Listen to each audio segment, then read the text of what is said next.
चलोगे ना? हाँ, खुशबू नहीं है ना तो दिक्कत होता है, परेशानी हो जाती है। वहाँ से काम न करता है, कोई कोई रात में जीनती है।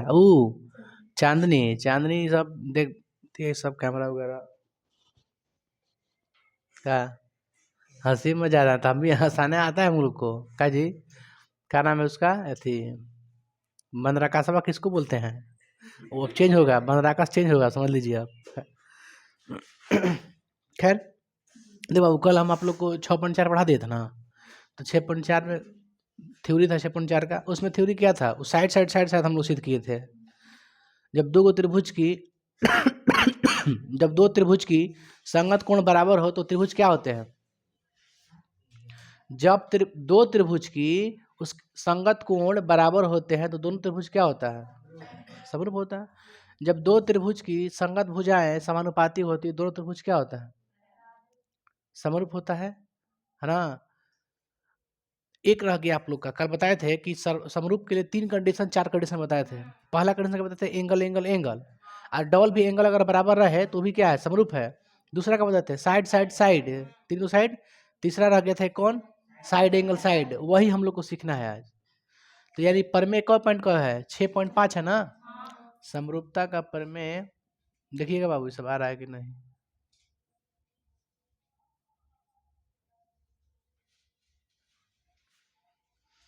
हम लोग देख रहे हैं 6.5। 6.5 है। देखिए साइड एंगल साइड सिद्ध करना है, सीरीज इसको साइड एंगल साइड भी कहते हैं। ठीक है, यही सिद्ध करना है।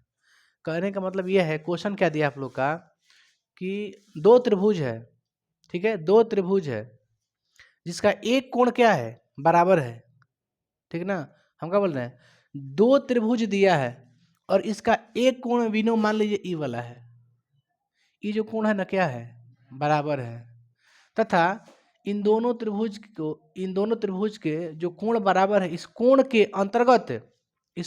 अंतर्गत करने वाली भुजाएं, इस कोण को अंतर्गत करने वाली भुजाएं, अंतर्गत मतलब मिड में, बीच पॉइंट में। जैसे ये दोनों भुजा है ना, ये दोनों भुजा क्या कर रही है? इसको अंतर्गत कर दे रही है अपने अंदर, मतलब मध्य में रख दे रही है। तो इस कोण को, दो भुजा जो भुजाएं हैं, अंतर्गत करने वाली दो भुजाएं क्या होती है? समानुपाती है। क्वेश्चन दिया है कि जब एक कोण बराबर हो तथा इस कोण को अंतर्गत करने वाली भुजाएं क्या है? समानुपाती है। तो ये दो भुजाएं क्या कर रहे हैं? इसको इस कोण के, दोनों भुजाएं के बीच में क्या है? कोण है। ये भी दोनों भुजाएं के बीच में क्या है? कोण है ना? तो देखिए, ये बराबर मत सोचिए कि बराबर है, बराबर नहीं है। ए बी बराबर डी ई नहीं है। इसे बता रहे हैं कि सिंबल मत खींचिएगा आप लोग। ऐसा कर देने का मतलब ये नहीं कि बराबर हो गया, लेकिन एग्जामिनर समझ जाएगा। देखिए, तो इसको बनाने के लिए सबसे पहले बाबू देखिए क्या करना है हम लोग को। गिवन लिखना है। क्या क्या दिया है पहले लिख लेते हैं, ठीक ना? दिया क्या है बताइए? त्रिभुज ए बी सी तथा त्रिभुज डी ई एफ में क्या दिया है?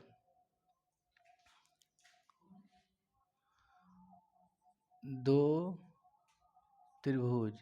कौन कौन? ए बी सी तथा डी ई एफ है, जिसमें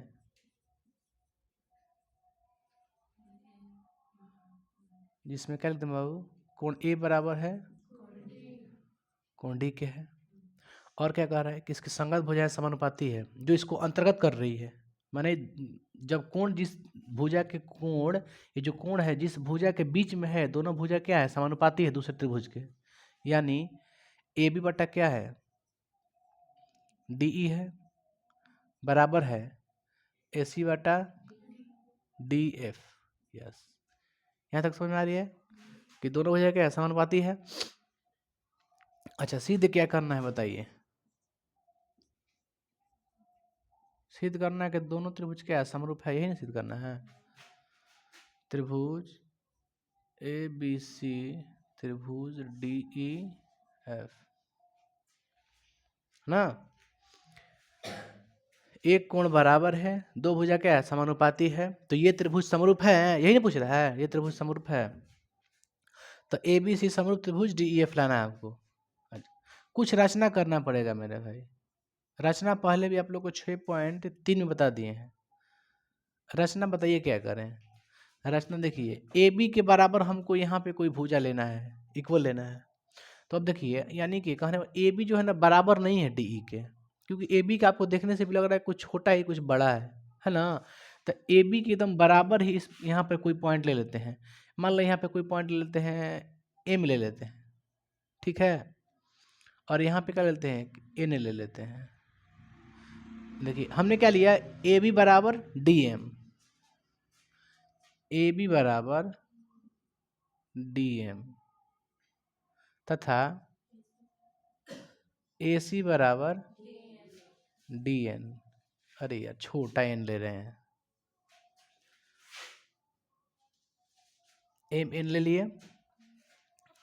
और हमने क्या किया, एम एन को मिलाया, मिला देना, एम एन को मिला दिया, एम एन को मिला दिया। हमने क्या रचना में किया, ए बी बराबर डी एम, ए बी बराबर डी एम मतलब जो ए बी जितनी लंबाई की है ना उतनी ही लंबाई की डी एम है, हमने रचना किया है, इसको भूलिएगा मत कभी। और एक ए सी बराबर है डी एन के। चलिए अब उत्पत्ति देख लेते हैं, प्रमाण।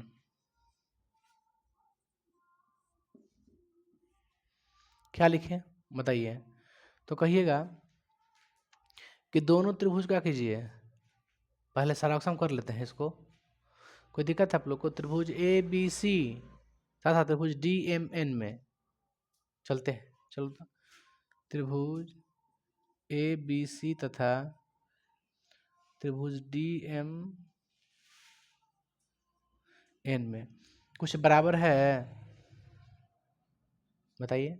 हाँ कहिए, कौन ए बराबर कौन डी हो सकता है, वो भुजा कौन बराबर है, तो कहिएगा ए बी बराबर डी एम हो सकता है। और रचना से यार एक है ए सी बराबर डी एन, ये दोनों का चीज से है, रचना से। एक कोण ए बराबर क्या है, कोण डी है ना। तो हम लिख सकते हैं त्रिभुज ए बी सी सर्वाक्षम है, त्रिभुज नहीं हो सकता है, कौशल्य साइड एंगल साइड सर्वाक्षमता कसौटी से। अच्छा जब दो त्रिभुज क्या हो जाती है, सर्वाक्षम हो जाती है, तो हम क्या ले सकते हैं, जब दो त्रिभुज सर्वाक्षम कर दे, ई वाला त्रिभुज आपका नंबर एक, एक नंबर टू, हमने क्या कर दिया, सर्वाक्षम कर दिया। तो इसमें होता है इसका एंगल भी बराबर हो जाए कि नहीं, भुजा तो ऑलरेडी क्या इक्वल है इसकी, बताइए।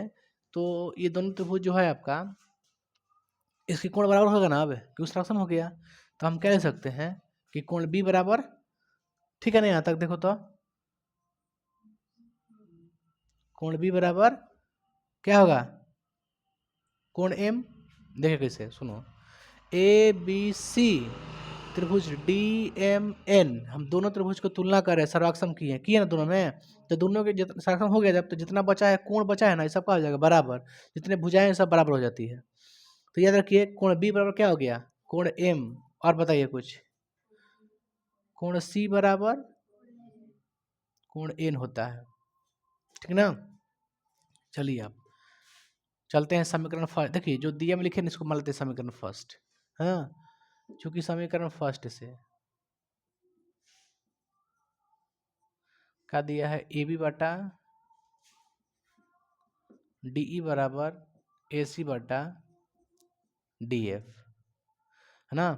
अब आओ, ए बी बटा क्या है डी ई, ए बी बटा क्या है डी ई, और एक क्या है ए सी बटा डी एफ है। देखिए हमको क्या लाना है,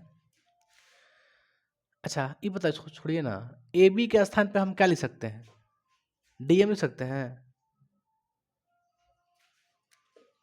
ए बी के स्थान पर क्या लिखे, डी एम। अब बट्टा में ए सी के स्थान पर क्या लिख दें, डी एन, अब बट्टा में डी एफ। कहाँ से लिखे हैं,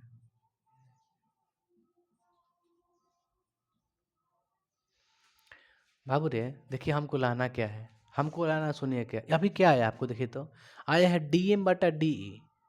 देखिए हमको कर क्या रहे हैं, हम समझिए बात क्या कर रहे हैं हम ये कर रहे हैं ना मेरे भाई, त्रिभुज डी ई एफ जो आप लोग को त्रिभुज दिखाई दे रहा है इसमें, हम ये दोनों को समानांतर करना चाह रहे हैं। एम एन समानांतर ई एफ हम ये करना चाह रहे हैं, एम एन समानांतर ई एफ। तो ऐसे नहीं हो सकता है। एम एन समानांतर कब ई एफ होगा पता है? एम एन समानांतर ई एफ कब होगा? थेल्स प्रमेय के विलोम से होगा। जब आ जाएगा डी एम बटा ई एम, डी एन बटा एन एफ आ जाएगा तो हम कह देंगे थेल्स प्रमेय के विलोम से दोनों ये क्या है? समानांतर है। नहीं कह सकते हैं क्या? तो वही लाना हमको, डी एम बटा क्या लाना है? ई एम लाना है। तो डी एम बटा एम ही चाहे ई एम लाने के लिए बताइए किस क्या करें इसमें से? डी एम बटा पूरा लिखा है इस पर, देखो डी एम बटा पूरा है ना, डी ई, जबकि डी नहीं रहना चाहिए, क्या रहना चाहिए? ई एम रहना चाहिए। तो ई एम के लिए क्या किया जाए? आप लोग को पता है कि जब सिंपल रहता है डी एम बटा ई एम रहता है तो हम लोग क्या करते हैं, बड़ा पूरा करने के लिए एक जोड़ते हैं, व्युत्क्रम करके नहीं जोड़ते हैं। हाँ, उल्टा करके इसमें से एक घटाना पड़ेगा, जस्ट उसका उल्टा कर दीजिए। हम बता रहे थे कि जब डी एम बटा अगर आपको डी ई लाना है, पूरा लाना है, तो एक जोड़ा जाता है इसको उल्टा करके, बताया था ना। तो अभी तो ऑलरेडी इसी ही है, तो इसको जाना है डी एम बटा ई एम के पास, तो एक घटाना पड़ेगा उल्टा करके। क्या तब क्या लिखे पहले बताइए? व्युत्क्रम करिए, व्युत्क्रम डी ई बटा बराबर डी एन बटा D F, sorry D F बटा में उल्टा कर दें दोनों को ना, ऊपर नीचे हो गया, ये भी ऊपर नीचे हो गया, उल्टा कर दिए। अब क्या करना है, दोनों तरफ से एक घटा देना है, तो डी ई बटा डी एम, ठीक ना, माइनस एक, फिर डी एफ बटा में माइनस एक, तो क्या लिखे हैं? D E minus D M बटा में डी एम बराबर, बोलिए इसको, D F minus D N बट्टा में डी एन। अब बताइए डी में से अगर डी एम आप घटा दीजिए क्या बचेगा? डी में से क्या घटाना हमको? D M. डी में से अगर हम डी एम काट कर निकाल लेंगे तो क्या बचेगा? ई एम बचेगा ना। तो लिख देते हैं ई एम बटा डी एम बराबर, डी एफ में से डी एन घटाइए, एन एफ। यहाँ पे क्या कहते हैं? व्युत्क्रम। तो फिर इसको सीधा कर देते हैं, व्युत्क्रम करने पर कर दो इसको, तो कहा जाएगा डी एम बटा ई एम बराबर डी एफ बटा एन एफ। उलट दिए ना, देखो इसको उल्टा ऊपर कर दिए, इसको भी ऊपर कर दिए। अब देखो ध्यान से, डी एम बटा ई एम, एन एफ बटा, सॉरी डी एन बटा एन एफ कहाँ है? डी एन होगा जी, एन एफ कैसे है? नीचे डी एन है, सॉरी यहाँ पे नीचे डी एन है ना यार, डी एफ लिखवाया तू लोग, हो गया ना। अब क्या हो गया? डी एम बटा ई एम, डी एन बटा एन एफ, यहाँ तो हो गया ना। अच्छा, तो अब हम क्या लिखें? थेल्स प्रमेय के विलोम से, क्योंकि थेल्स प्रमेय के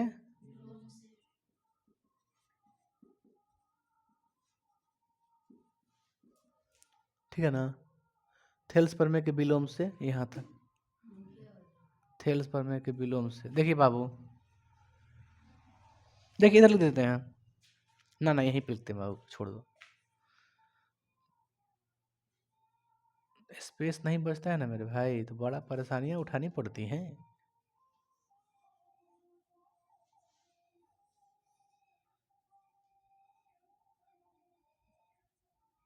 क्या लिखें?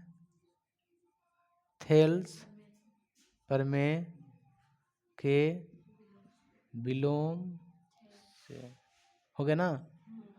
आप देखिए क्या कहिए इसको, तो जब देखिए, आप जानते हैं कि जब भुजाएं क्या होती है, समानुपाती होती हैं, तो क्या करते हैं हम लोग, देख लिए कि क्या है, डी एम बटा ई एम है, थेल्स प्रमेय से डी एन बटा एन एफ है, तो थेल्स प्रमेय के विलोम से क्या होगा? दोनों क्या होगा?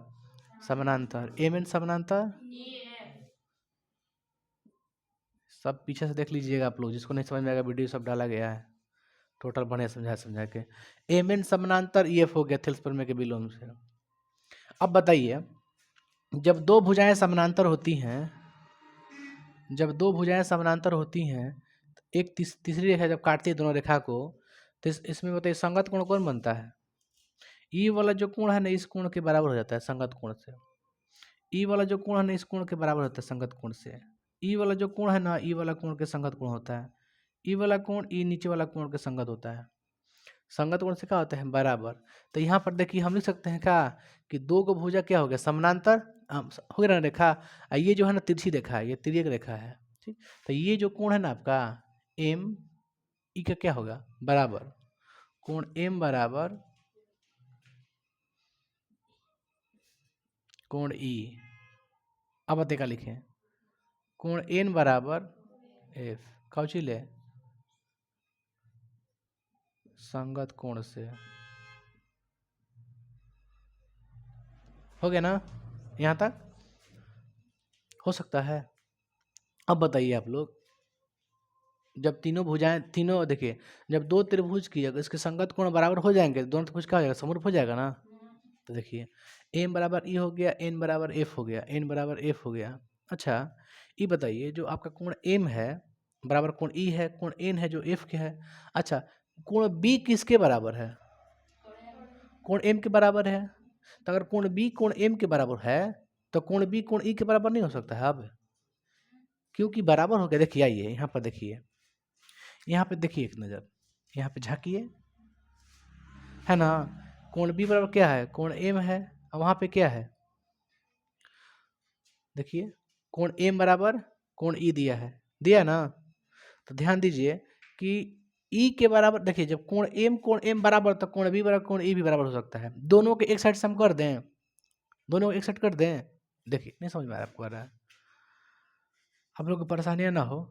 कोण ई बराबर, अब दिखाई दे रहा है? अब कहने में हमको थोड़ा सा अच्छा लगेगा, हम बना देंगे, आप लोग को थोड़ा सा कहिएगा ऐसे ना वैसे।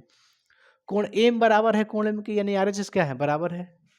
तो जब आर एच एस बराबर है तो एल एच एस भी क्या हो जाएगा? बराबर। यानी कोण बी बराबर कोण ई नहीं हो सकता है। तो इक्वेशन माना जाए।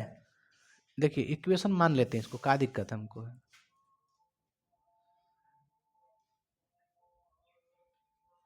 दो,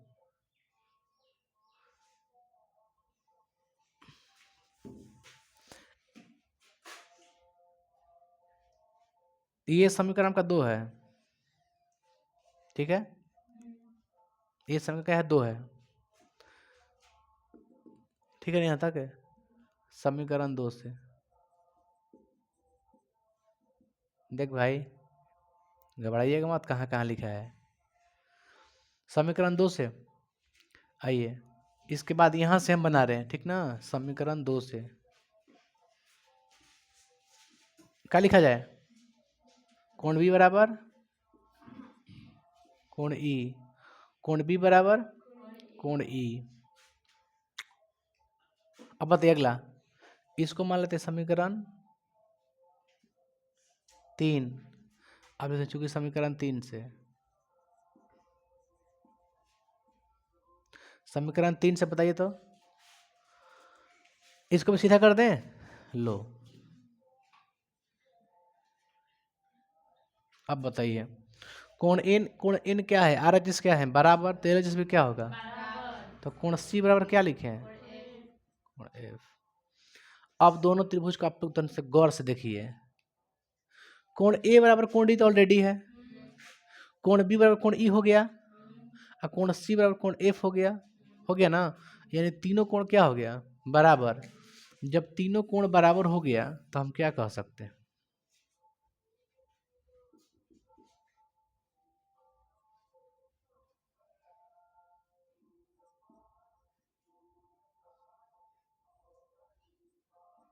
हो गया ना समरूप पे? कौशिले एंगल एंगल एंगल समरूपता से। चलिए एक बार फिर से रिवीजन करवा दे रहे हैं। देखिए आप लोग को यहाँ तक देखिए बाकायदा समझ में आ गया, दिया है तक कि दो का भुजा क्या है? समानुपाती है। एंगल क्या है? बराबर है इसका। सिद्ध करना में क्या था कि दोनों त्रिभुज क्या लाना था? हमको समरूप लाना था। समरूप के लिए कंडीशन क्या है, एंगल एंगल एंगल तीनों कोण बराबर कर दीजिएगा तो हो जाएगा, सीधी सी बात है। आप भी जानते हैं कि संगत कोण बराबर हो चाहे संगत भुजा समानुपाती हो, दोनों समरूप करना है। रचना में क्या कर दिए हैं कि ए बी जो है ना डीएम के बराबर, ए सी जो है ना डीएन के बराबर कर दिए। मतलब ये जो भुजा है ना आपकी, ये जो भुजा है इस भुजा के बराबर है, ये जो भुजा है ना इस भुजा के बराबर है, ठीक है। तो ए बी बराबर किसका है, डीएम के, ए बराबर किसका है, डीएम के, और ए सी किसका बराबर है, डीएन का। ये हम लोगों ने रचना में किया, अपने मन से किया ना, और एम एन को मिला दिया, एम एन को कर दिया, मिला दिया। हमको देखिए क्या लाना है, आप दिमाग लगाइए, हमको लाना क्या है, रियल में देखिए क्या लाना है हमको, कोण ए बराबर कोण डी लाना है, कोण बी बराबर कोण ई लाना है, कोण सी बराबर कोण एफ लाना है ना, यही लाना है। ई हम ला देंगे तो हम कह देंगे त्रिभुज ए बी सी समरूप है त्रिभुज डी एफ के, ठीक ना। हमको देखिए लाना क्या, फिर यहाँ पर भी लिख देते हैं, तथा कोण ए बराबर कोण डी लाना है, कोण बी बराबर कोण ई लाना है, अब कोण सी बराबर कोण एफ, इसी दिक्कत में पूरा ले लीजिए, है ना। ए बी सी समरूप नहीं लिखे तो कोई दिक्कत नहीं है, इसके बाद भी लिख सकते हैं कि कोण ए बराबर कोण डी, लो ना आप लोग को समझ में आ जाए, इससे हम बढ़िया से देते हैं। देखिए हमको लाना, देखिए रियल में दोनों को समरूप करना है, ठीक ना। कोण ए बराबर कोण डी, कोण बी बराबर कोण ई, कोण सी बराबर कोण एफ। जब ई तीनों आ जाए कोण बराबर तो हम क्या लिख देंगे, क्या लिख देंगे बताइए, कि दोनों त्रिभुज क्या हो जाएगा, समझे बात को हमने क्या कहा, यहाँ पे क्या लिखा है, सीधे करना आपको क्या है, तो ये सब कोण क्या लाना है, बराबर लाना है हमको, कोण क्या लाना है, बराबर लाना है। जब हम कोण बराबर ला देंगे इसका मतलब दोनों त्रिभुज क्या लिख देंगे, समरूप है। चलिए अब हमको याद रखिए खाली हमको कोण बराबर लाना है, इसलिए हमने क्या किया सुनिए, रचना तो कर दिया, प्रमाण देखिए, त्रिभुज ए बी सी में डीएम में तुलना क्यों किया, ध्यान दीजिए, ये कोण क्या है। अच्छा ये बताइए हमको जो लाना है, अच्छा हमको बी बराबर ई लाना है ना, बी बराबर ई, तो हम तो ए बराबर डी मेरे पास है, लेकिन बी बराबर ई आएगा कैसे, अगर मान के चलिए बी अगर एम के भी बराबर हो गया, सपोज कीजिए दिमाग लगाइए, बी अगर एम के भी बराबर हो गया, अगर हम एम कोण को ई के बराबर कर देंगे तो बी का भी हो जाएगा ई। ऐसे समझिए कि बी का हमको कोण को बी जो है ना एम के बराबर किसी तरह लाना है, ठीक है, हम किसी तरह लाना है, कोण बी बराबर कोण एम लाना है, तो अच्छा है कोण सी बराबर कोण एन भी लाना है, ये दोनों लाना है। ये दोनों कोण बराबर लाने के लिए आपके पास कोई दिमागे नहीं है, बस एक ही चीज़ है कि आप त्रिभुज ए बी सी और डी एम एन को सर्वाक्षम कर दीजिए। जब दोनों त्रिभुज सर्वाक्षम हो जाएगा ना, तो जितना बचा है ना, जो भी बचा है कोण है सब बराबर कर देंगे, लिख देंगे अपन मन से। A B C D M देखिए सर्वाक्षम कर रहे हैं हम, तो कहिएगा एक भुजा तो ऑलरेडी बराबर है हमें रचना से, ए बराबर का है डीएम है, और एक क्या है ए सी बराबर क्या है डीएन है, दो का भुजा बराबर हो गया ऑलरेडी, एक एंगल पहले ही से बराबर है, दिया है, दिया नहीं, ये तो दिया है, चलिए दिया है दिए, बताइए दो को भुजा एक कोण बराबर हो गया ना, तो हम लिखेंगे त्रिभुज ए बी सी और डी एम एन क्या है, सर्वाक्षम है, कौन साइड एंगल साइड, क्योंकि दो को भुजा है एक का है कोण है ना। ये मत सोचिए समरूप लिख दीजिए, समरूप ऐसे नहीं होता है, समरूप का ऐसे होता है पता है, समरूप के लिए समानुपाती होता है, दो को भुजा क्या होगा, समानुपाती।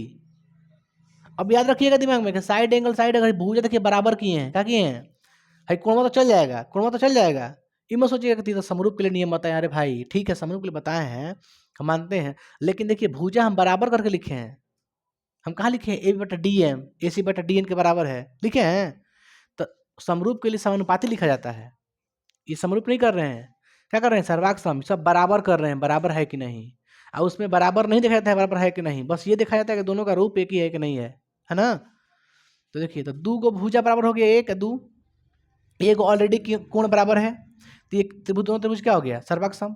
हम बताएं कि जब सर्वाक्षम होती है तो उसकी बची हुई भुजा, अच्छा है बचा हुआ कोण सबका होता है बराबर होता है, अपने मन से बराबर कर दीजिएगा, तो कोण ए बराबर है कोण डी के, तो अब लिख सकते हैं कोण बी बराबर है कोण एम के, कोण सी बराबर है कोण एन के, देखिए लिख दिए हैं, लिखे है ना।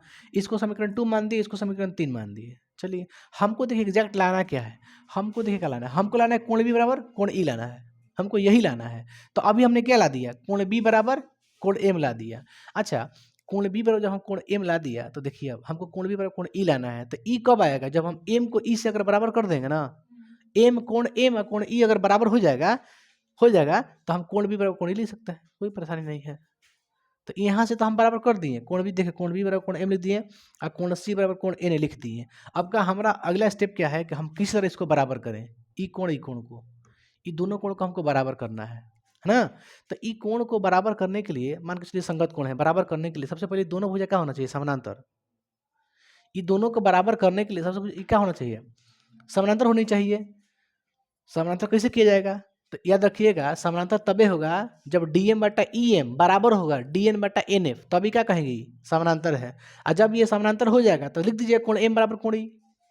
बस में आया है ना, कैसे कर रहे हैं, हमको ये भुजा क्या करना है, समानांतर, दोनों रेखाएं करना है समानांतर ना। तो हमको समानांतर करने के लिए माने समानांतर क्यों करना है, बताइए समानांतर क्यों करना है, समानांतर अभी क्यों बोल रहे हैं करने के लिए, कोण एम बराबर कोण ई लाने के लिए, तभी ना संगत कोण कहिएगा। संगत कोण अंदर ही नहीं होता है, संगत कोण के लिए समानांतर होनी चाहिए, समझ गए ना। बताए ना अभी कि जब दो गो रेखा होती है, तीसरी रेखा काटती है, दो समानांतर भुजा, देखिए दो समानांतर रेखा को त्रिज्यक रेखा काटती है, तब होता है संगत कोण। तो ये समानांतर करना है आपको, जब ये आप समानांतर कर दीजिएगा तो ये देखिए कोण दोनों का हो जाएगा बराबर संगत कोण से। संगत कोण ऐसे ही नहीं लागू हो जाता है, उसके लिए दोनों रेखाएं क्या होनी चाहिए, समानांतर। तो समानांतर लाने के लिए अब देखिए आपके पास ये चैलेंजिंग हो गया कि आपको समानांतर लाना है, और समानांतर लाने के लिए आपको डीएम बटा ईएम डीएन बटा एन एफ, तो आप थेल्स प्रमेय के विलोम से, है ना, डीएम बटा ईएम और डीएन बटा एन एफ, तो थेल्स प्रमेय के विलोम से कर दीजिएगा तो दोनों का हो जाएगा समानांतर। तो हमने क्या किया, समीकरण फर्स्ट उठा दिया, हमको लाना क्या है, डीएम बटा ईएम और डीएन बटा एन एफ, यही लाना है हमको, ठीक ना। चलो हमने समीकरण फर्स्ट को उठाया, ए बी बटा डी बराबर ए सी बटा डी एफ, ए बी का मान यहाँ से भर देंगे डी एम, चलिए एगो तो हो गया मेरा, एक हो गया डी एम।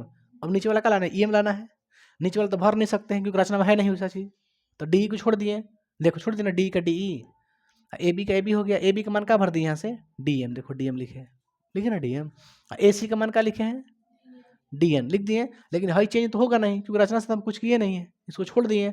हमको इजेक्ट लाना क्या है, डी एम बटा ई एम लाना है, डी एम बटा का लाना है ई एम, क्यों लाना है, क्योंकि दोनों रेखाओं को समानांतर करना है ना। देखिए तो डी एम बटा डी को कर देंगे व्युत्क्रम कर देंगे, व्युत्क्रम करने पर -1 घटा देंगे, 1 घटा देंगे, घटाने के बाद क्या बच गया आपका ई एम बटा डी एम, देखिए ई एम बटा डी एम चाहे डी एम बटा ई एम बच गए यहाँ पे एन बट, इसको व्युत्क्रम कर दीजिए, क्या हो गया डी एम बटा ई एम डी एन बटा एन एफ, मतलब सीधा सीधा हो गया। अगर आपको यहाँ से बना तो आप यहाँ से भी बना सकते हैं, नहीं बनाना आपको छोड़ दीजिए, इसको कोई दिक्कत नहीं है, लेकिन सीधा करने में ठीक रहता है, सीधा कर दीजिए। तो डी एम बटा ई एम हो गया, डी एन बटा एन एफ हो गया, देखिए हो गया नहीं भुजा समानुपाती। जब एक ही अनुपात में हो गया तब हम लिख सकते हैं थेल्स प्रमेय के विलोम से भुजा क्या हो गया आपका, रेखा समानांतर हो गया। और जब ये समानांतर हो गया तो ये कोण बराबर हो गया, देखिएगा ये कोण क्या होगा बराबर, और ये कोण क्या होगा बराबर होगा, अरे ना कैसे कर रहे हैं। इसको हमारा कंडीशन यही है कि दोनों को समानांतर करना है, हमने समानांतर कर दिया ना। तो ये बराबर ये और ये बराबर ये, देखो लिख दिए हैं, लिखे हैं कोण ई बराबर कोण एम, कोण एफ बराबर कोण एन, देखिए लिखे हैं ना। ई क्या है आपका संगत कोण, संगत कोण कब लगता है, जब दो रेखाएं क्या होती है समानांतर, है ना। तो समानांतर करके हमने क्या कर दिया बराबर। अब हाई जब दोनों बराबर हो गया, ठीक है, अब पहले ही से हाई दोनों बराबर था, हाई वाला था ना बराबर। अच्छा तो जब ई बराबर ई था, हाई दोनों बराबर हो गया, मतलब ई 10 है, तो ये भी पहले क्या था 10 था। अब हाई दोनों का हो गया बराबर, इसका मतलब ये भी क्या हो गया 10। तो अब बताइए कोण बी कोण ई के बराबर नहीं है, ये भी 10 ये भी 10, यही होता है। देखिए तो कोण एम बराबर किसका हो गया, कोण ई के। तो हम लिख सकते हैं जब दोनों हाई बराबर बा तो इसका भी मान ये भी हो सकता है, जब हाई दोनों बराबर हो गया तो कोण सी का मान कोण ए भी हो सकता है। देखिए लिखे यहाँ पे कोण बी बराबर कोण ई, समीकरण कची से 2 से, क्योंकि एम एम बराबर है ना, तो एल एच बी का हो जाएगा बराबर, ए बी का हो गया बराबर। देखिए एक कोण बराबर हो गया, दो कोण बराबर हो गया, एक ऑलरेडी का दिया हमें कोण ए बराबर कोण डी, तीन हो गया ना एंगल बराबर। देखो ध्यान से इसमें कोण ए बराबर कोण डी देखो हो गया, कोण बी बराबर कोण ई हो गया, कोण सी बराबर कोण एफ हो गया, इसलिए दोनों त्रिभुज क्या हो जाएगा आपका, क्या हो जाएगा समरूप हो जाएगा। अच्छा ये बता बाबू कि हम लोगों ने यहाँ पे देखो ध्यान से एम एन समानांतर ई एफ कर दिया, ठीक है, और कोण ई बराबर कोण एम, कोण ए बराबर कोण एन, ये किस में क्रियाकलाप हो रहा है, तो त्रिभुज डी ई एफ में हो रहा है ना, डी ई एफ में हम कर रहे हैं। तो आप लिख भी सकते हैं कि त्रिभुज डी ई एफ में लिख सकते हैं, कोई दिक्कत नहीं है, ठीक ना। देख लेते हैं त्रिभुज डी ई एफ में कोण ई बराबर कोण एम, कोण एफ बराबर कोण एन, कछु से संगत कोण से। को मतलब कोण है, ठीक ना। यहाँ से क्या होता है आपका प्रूव्ड हो जाता है। उतार दे इसको।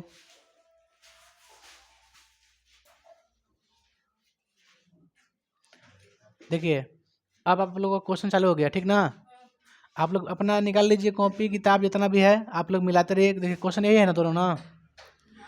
6.3 के पहला का पहला और दूसरा, 6.3 के पहला और दूसरा, दो क्वेश्चन छापे है ना। देखिए आप लोग को सब नियम हम बता दिए हैं। ये दोनों त्रिभुज क्या करना बताना है आपको, समरूप है कि नहीं, है ना। दोनों त्रिभुज क्या बताना है कि समरूप है या नहीं है। तो बाबू याद रखिए दोनों त्रिभुज को हमको क्या करना है, चेक करना क्या समरूप है कि नहीं। तो त्रिभुज ए बी सी तथा त्रिभुज पी क्यू आर में बताइए क्या बराबर है। तो कोण ए बराबर कोण पी कितना डिग्री, कोण बी बराबर कितना, कोण सी बराबर कितना, यानी त्रिभुज ए बी सी क्या है, त्रिभुज किसका, कौन चीज से बाबू, समरूपता से, चाहे समरूपता कसौटी से, है ना। ये समरूप है ना, समरूप है। अच्छा इसको देखिए, देख बाबू इसका नाम नहीं दिया देखो तो किताब में क्या दिया है, A B C P Q R. देख भाई बाबू रे बात मत कर तू लोग। देखिए ए बी बाटा इसको भुजा दिया ना, तो भुजा क्या करना है समानुपाती, अगर भुजा समानुपाती हो जाए तो क्या होगा समरूप होगा। तो भुजा को समानुपाती करते हैं। ए बी बटा क्या करें, देखो दो दूनी के चार हो जाएगा, 1/2, फिर 3 दूनी 6, 1/2 हो जाएगा ना, 2.5 दूनी 105। तो ऐसे ही करना है, सेंस लगा दिमाग लगाओ। ए बी बटा क्या लिखें, क्यू आर लिखें, क्या लिखें ए बी बटा क्यू आर। तो पहले त्रिभुज ए बी सी तथा त्रिभुज क्या लिखें बाबू, ए बी बटा क्यू आर, इसका मान कितना है 2/4, यानी कितना आ गया, एक बार बताइए, ए सी बटा पी क्यू क्या लिखें 3/6, 3 दूनी एक क्या है बी सी बटा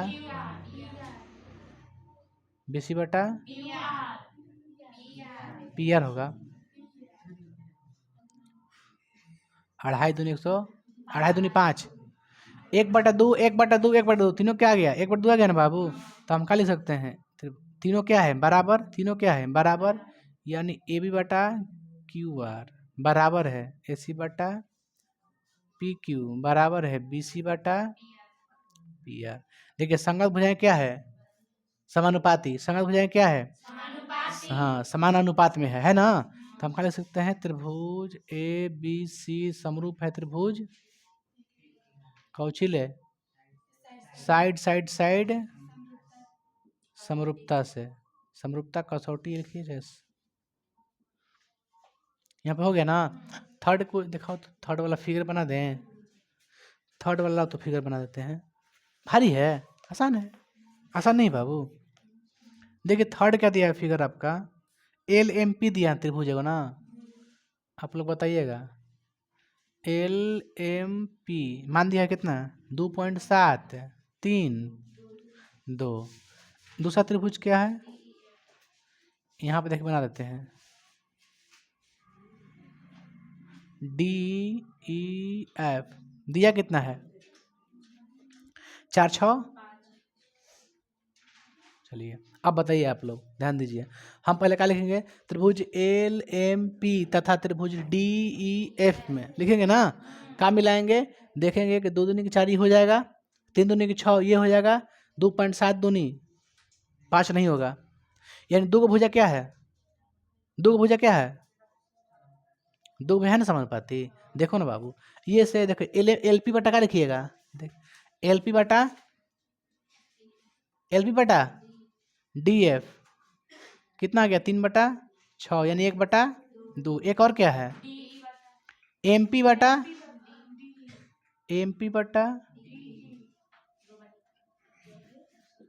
2/, 1 बटा होगा ना। अच्छा एक क्या बचा आपका, LM बटा EF, LM बटा EF कितना है,